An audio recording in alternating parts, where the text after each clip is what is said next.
The Story of Dr. Dolittle by Hugh Lofting. Chapter 3. More Money Troubles.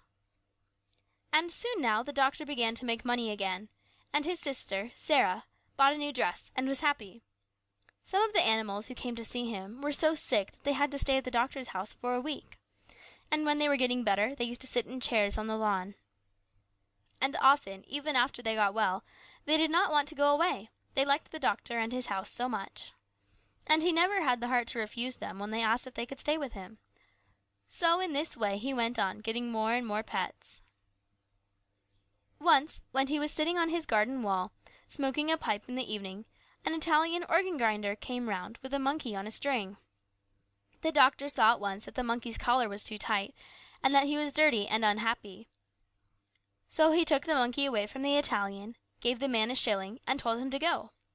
The organ grinder got awfully angry, and said that he wanted to keep the monkey. But the doctor told him that if he didn't go away he would punch him on the nose. John Dolittle was a strong man, though he wasn't very tall. So the Italian went away saying rude things, and the monkey stayed with Dr. Dolittle and had a good home. The other animals in the house called him Chi-Chi, which is a common word in monkey language, meaning ginger. And another time, when the circus came to Puddleby, the crocodile, who had a bad toothache, escaped at night and came into the doctor's garden. The doctor talked to him in crocodile language and took him into the house and made his tooth better. But when the crocodile saw what a nice house it was, with all the different places for the different kinds of animals, he too wanted to live with the doctor. He asked couldn't he sleep in the fish pond at the bottom of the garden, if he promised not to eat the fish? When the circus men came to take him back, he got so wild and savage that he frightened them away. But to everyone in the house he was always as gentle as a kitten. But now the old ladies grew afraid to send their lap dogs to Dr. Dolittle because of the crocodile, and the farmers wouldn't believe that he would not eat the lambs and sick calves they brought to be cured. So the doctor went to the crocodile and told him he must go back to his circus. But he wept such big tears and begged so hard to be allowed to stay that the doctor hadn't the heart to turn him out.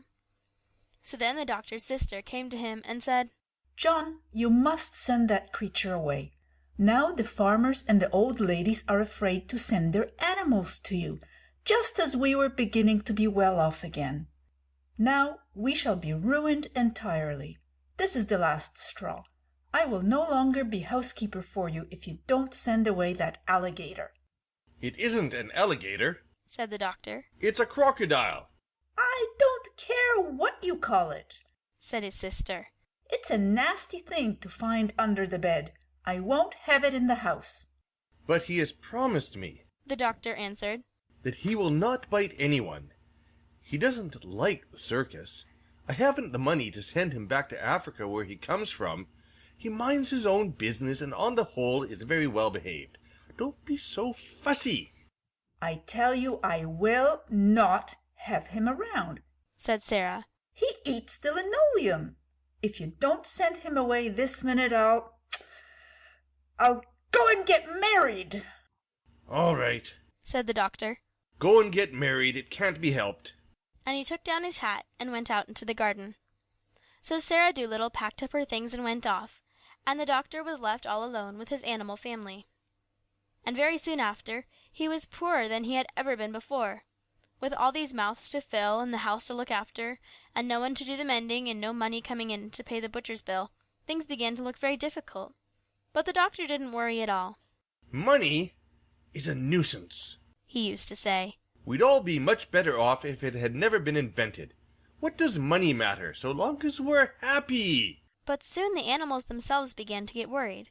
And one evening, when the doctor was asleep in his chair before the kitchen fire, they began talking it over among themselves in whispers.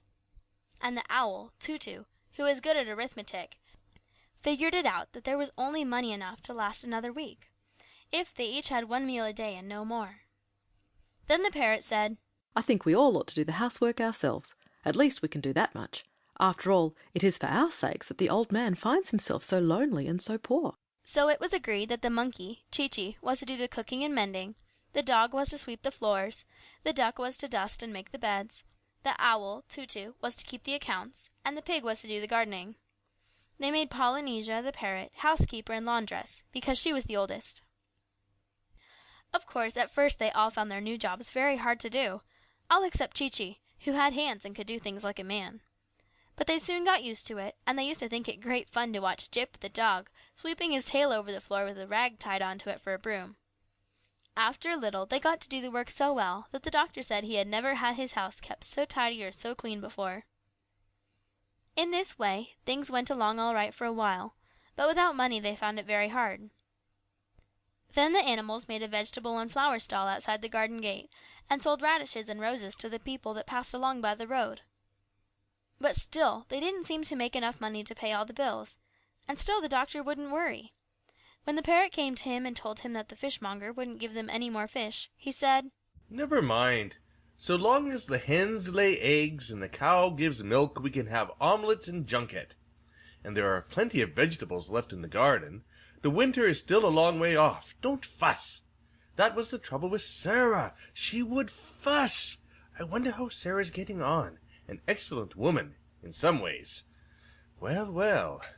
But the snow came earlier than usual that year, and although the old lame horse hauled in plenty of wood from the forest outside the town, so they could have a big fire in the kitchen, most of the vegetables in the garden were gone, and the rest were covered with snow, and many of the animals were really hungry. End of chapter 3.